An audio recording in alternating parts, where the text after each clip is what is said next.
Trump धमकाते रहे, कहते रहे, उकसाते रहे, वादे करते रहे, अनाउंसमेंट्स करते रहे, दावा करते रहे, लेकिन ईरान ने कर दिखाया। मिसाइलों से इजराइल की रिफाइनरी को फूंक डाला है ईरान ने।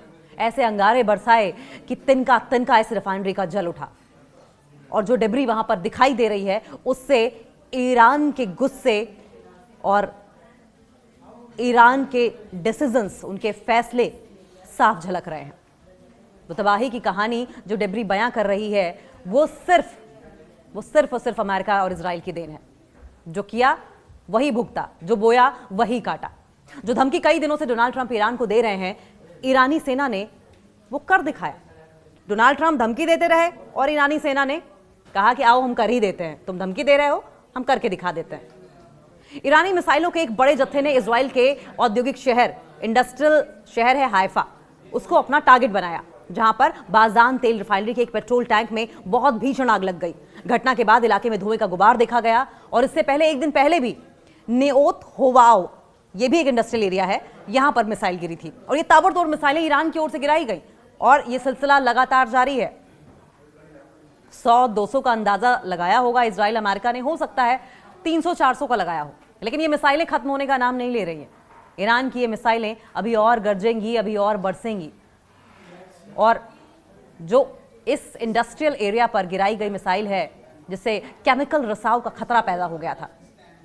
डोनाल्ड ट्रंप ईरान के पावर प्लांट और तेल के कुओं को तबाह करने की धमकी देते रहे, वो बस धमकी देते रहे, और इधर इजराइल का काम तमाम हो गया। ईरानी मिसाइल ने इजराइल के पावर प्लांट को निशाना बनाकर हमला किया। मिसाइलों ने एक बड़े जत्थे ने इजराइल के जो पोर्ट सिटी है हाइफा, ईरान की एक मिसाइल इजराइल की पोर्ट सिटी हाइफा पर जाकर गिरा, जिसमें इजराइल के बाजान तेल रिफाइनरी में भीषण आग लग गई। आसपास का पूरा इलाका धुएं में समा गया। लोगों के घरों की खिड़कियां बंद रखने की चेतावनी दी गई, साथ ही बचाव और राहत दल को घटनास्थल पर रवाना किया गया। इससे पहले भी ईरानी मिसाइलों ने नेओत होवाव इंडस्ट्रियल एरिया को निशाना बनाया था, तबाही मचाई थी, जिससे कि केमिकल रिसाव का खतरा उस वक्त पैदा हो गया था। और अब जो लेटेस्ट रिपोर्ट्स आ रही हैं उसके मुताबिक ईरानी मिसाइलें सीधे बाजान तेल रिफाइनरी के प्रेमिसेस के अंदर या उसके बेहद करीब गिरी हैं, क्योंकि हमले के तुरंत बाद रिफाइनरी के एक गैसोलीन टैंक में, गैसोलीन यानी पेट्रोल के टैंक में बहुत ही ज्यादा आग लग गई, भीषण आग लग गई, और आग इतनी भयावह थी, इतनी भयंकर थी कि आसमान में काले और घने धुएं का गुबार कई किलोमीटर दूर से देखा जा सकता था। इजरायली रक्षा बलों ने एक बयान जारी किया, और ये जो स्टेटमेंट उन्होंने जारी की उसमें कहा कि जो जो इलाके प्रभावित हुए हैं उनकी खोज और बचाव टीमें उनके लिए रवाना कर दी गई हैं। यानी कि तबाही हुई है तभी आपने रेस्क्यू टीम को रवाना किया है।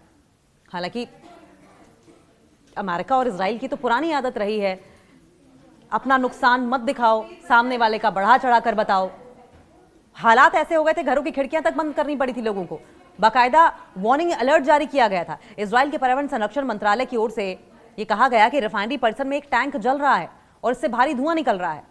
फिलहाल किसी भी खतरनाक रासायनिक रिसाव यानी कि हैजार्डस मटेरियल का खतरा नहीं है, लेकिन वातावरण इतना प्रदूषित हो गया था कि लोगों को अपने घरों में कैद रहने को मजबूर होना पड़ा। हाइफा नगर पालिका ने भी, वहां की म्युनिसिपल कॉर्पोरेशन ने भी जनता को इस बात के लेकर आश्वस्त किया, इस बात की कॉन्फर्मेशन दी कि इस घटना से सार्वजनिक सुरक्षा को कोई तत्काल खतरा नहीं है, पब्लिक सिक्योरिटी को तुरंत कोई खतरा नहीं है। तुरंत हो ना हो, लेकिन इनडायरेक्ट तरीके से तो ईरान ने काफी नुकसान तो कर ही दिया। आपके तमाम अधिकारी घरों में कैद होने को मजबूर हो गए, आपके लोग सड़कों पर नहीं आ सकते, आपकी रिफाइनरी तबाह हो गई। फिर भी एहतियात के तौर पर रिफाइनरी के पास रहने वाले निवासियों को अपने घरों की खिड़कियां बंद रहने और बाहर न निकलने की सलाह दी गई, वो भी कई दिनों तक।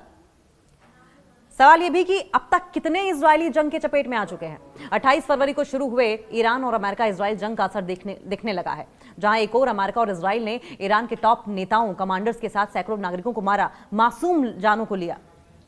दूसरी ओर इजराइल भी जंग की आग से अछूता नहीं है। इजरायली रिपोर्ट्स के अनुसार अब तक 6000 से ज्यादा लोग इजराइल में मारे गए हैं। इजराइल के स्वास्थ्य मंत्रालय ने बताया कि ईरान के साथ युद्ध शुरू होने के बाद से अब तक 6008 लोग जख्मी हुए हैं, उन्हें अस्पतालों में भर्ती कराया गया है जहां पर इलाज चल रहा है।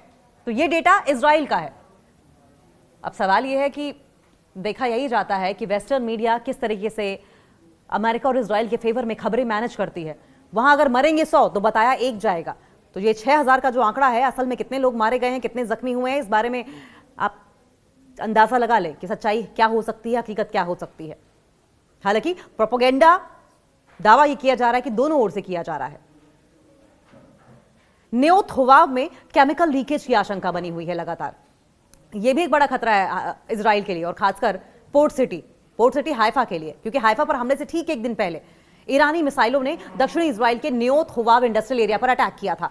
वहां मिसाइल गिरने से भारी आग लग गई थी, खतरनाक केमिकल लीकेज की आशंका जताई गई थी, और जो लोकल मीडिया रिपोर्ट थी उनके मुताबिक मिसाइल गिरने से पैदा हुए शॉकवेव के कारण एक शख्स मामूली रूप से घायल हुआ था।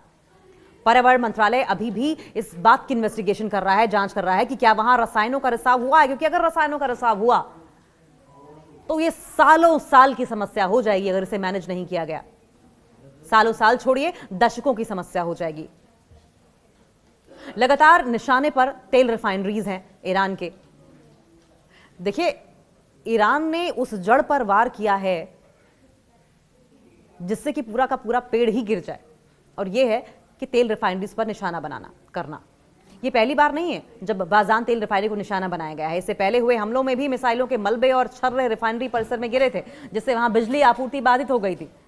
लेकिन आज का जो यह हमला था, अब तक का सबसे सटीक और घातक हमला माना जा रहा है।